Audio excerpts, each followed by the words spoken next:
여러분, 이런 말 들어보신 적 있나요? 세상에 진화라는 메커니즘이 존재하는 한 병은 결코 사라지지 않는다. 이 말 그냥 말이 아니라 아주 현실적인 이야기입니다. 우리는 수천 년 동안 병과 싸워왔고 마침내 인류는 항생제라는 강력한 무기를 만들어냈죠. 하지만 희한하게도 병은 여전히 존재합니다. 아니, 오히려 더 교묘해졌습니다. 왜일까요? 우리가 만든 약이 강해지면 강해질수록 균도 더 똑똑해지기 때문입니다. 이건 그냥 우연이 아니라 바로 진화의 논리예요. 그래서 오늘은 이 이야기를 해보려고 합니다. 병은 왜 끝나지 않는가? 균은 어떻게 진화하는가? 항생제는 우리를 얼마나 지켜줄 수 있는가? 그리고 이 이야기는 인류 역사상 가장 오래된 성병 중 하나, 매독에서부터 시작합니다. 매독, 이 단어만 들어도 뭔가 섬뜩하죠? 불결하고 끔찍하고 옛날 병 같고. 그런데도 놀랍게도 이 병은 지금 이 순간에도 세계 곳곳에서 퍼지고 있습니다. 세계보건기구 WHO에 따르면 전 세계적으로 매년 약 600만 명이 매독에 감염됩니다. 이 병은 트레포네마 펠리둠이라는 나선형 세균, 즉 스피로헤타라는 독특한 형태의 균이 일으키는 병이에요. 보통 성접촉으로 전파되지만 진짜 중요한 건 이 병의 전략입니다. 매독에 걸리면 일기 증상은 통증도 없는 궤양이에요. 그냥 생겼다가 사라집니다. 이렇게 방심 속에서 매독균이 퍼져나가죠. 이후에 2기 증상인 발진이 퍼집니다. 그런데 그것도 슬쩍 사라져요. 그럼 사람들은 어떻게 하냐면 나았나 보다 하고 그냥 또 넘어가고 역시 또 방심 속에 균이 퍼져나가죠. 그렇게 그냥 조용히 숨어 있다가 수년이 지난 뒤에 매독균이 숙주의 심장, 뇌, 신경계를 박살냅니다. 섬뜩하죠. 자, 이쯤에서 중요한 질문 하나. 이런 방식의 전파,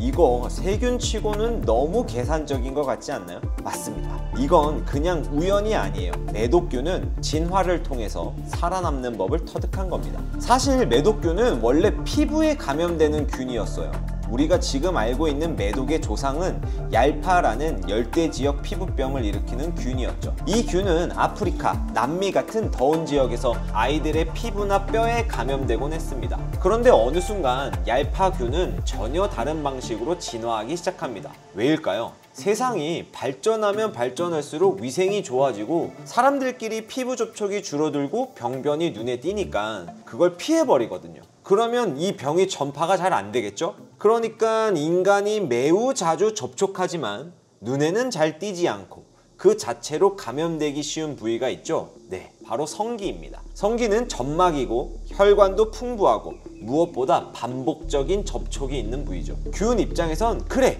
저기로 들어가자! 이겁니다. 결국 이 피부병 세균은 사람의 성기 점막을 타고 전염되는 성병으로 진화하게 됩니다. 그리고 그 진화의 산물이 바로 현대의 매독균입니다. 여기서 궁금한 점 하나 더. 아니, 숙주를 죽여버리면 균도 다 죽는 거 아니야? 그렇죠. 직관적으로는 그래요. 그런데 매독균은 좀 달라요. 얘는 먼저 전염을 충분히 시킨 다음에 아주 천천히 숙주를 죽입니다. 10년, 20년 후에 문제를 일으키는 경우도 있어요. 즉, 이미 자기 유전자를 퍼뜨릴 만큼 퍼뜨리고 난 후에 숙주가 죽는 거예요. 진화적으로 보면 아주 성공적인 방식입니다. 이걸 진화생물학자 리처드 도킨스는 이기적 유전자에서 설명합니다. 유전자는 개체의 생존이 아니라 자기 자신이 다음 세대로 전파되는 데 최적화되어 있다고요. 매독균도 마찬가지입니다. 사람이 고통스럽거나 죽는 건 균의 목적이 아닙니다. 그냥 자기가 살기 위해서 그렇게 된 것뿐이죠. 그러면 인간은 당하고만 있었느냐? 아니죠.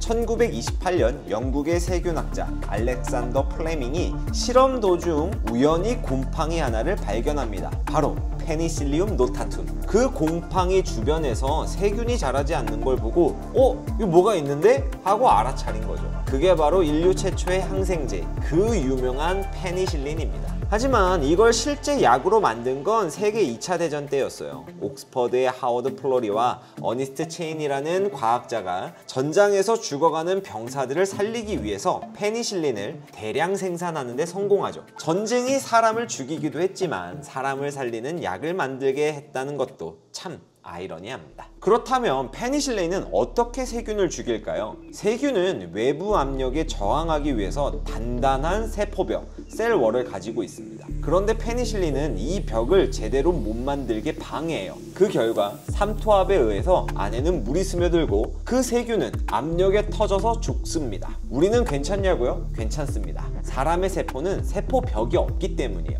이걸 선택적 독성이라고 부릅니다. 균만 공격하고 사람은 건드리지 않는 거죠.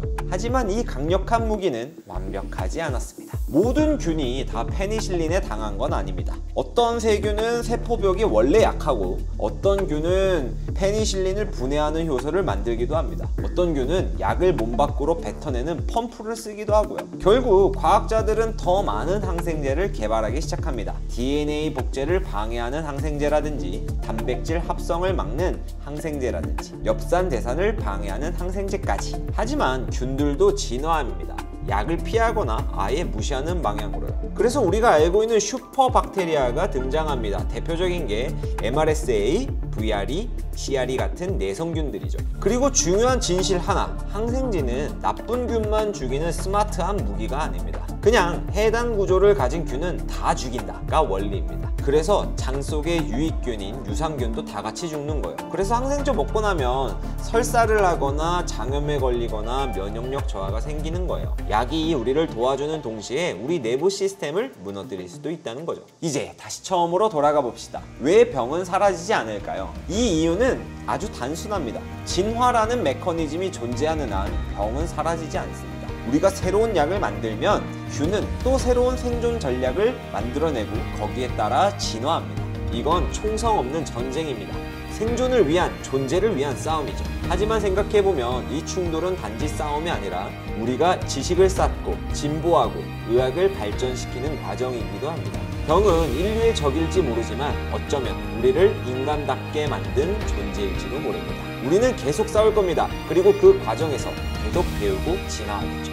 오늘 이 이야기가 당연하게 여겼던 당신의 생각에 작은 균열을 내는 계기가 되셨다면 좋아요는 저에게 힘이 되고 댓글은 방향을 잡아주고 구독은 제가 계속할 수 있는 이유가 됩니다. 우리는 함께 질문하고 함께 알아가는 중입니다. 신사남이었습니다. 감사합니다.